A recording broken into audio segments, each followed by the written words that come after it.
The older I got, the more I learned. The more kind of older guys that, in a weird way, mentored me in the drug world. I came from a good family, good 2-parent household, grew up in the church. I was 14.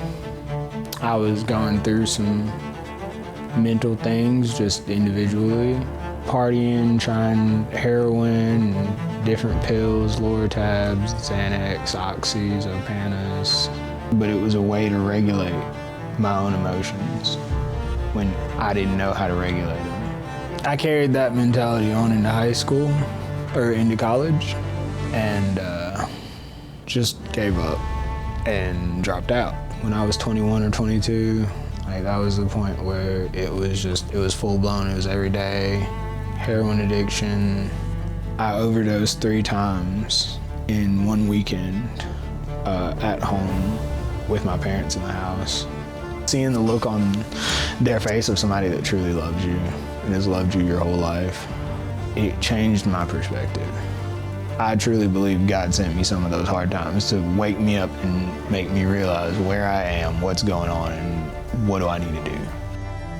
I've been to rehab multiple times. You don't really have anything afterwards. You just go back out into the world with the same feelings that you had 60 days ago.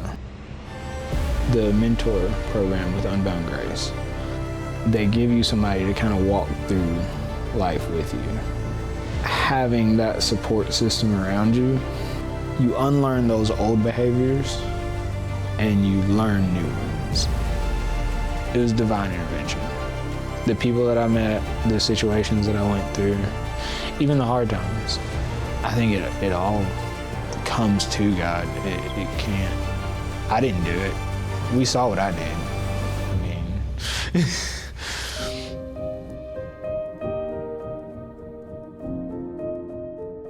since then, I'm a guide for Unbound Grace now.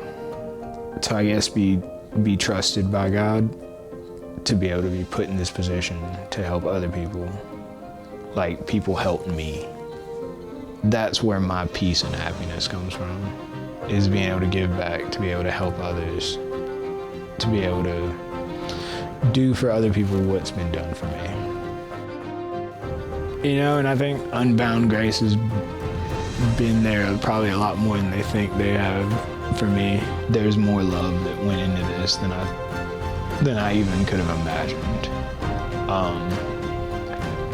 The amount that they care for you, it makes you feel like, okay, I'm no longer just valued by the drug dealers and, the trap house. I'm also valued by people that are doing right.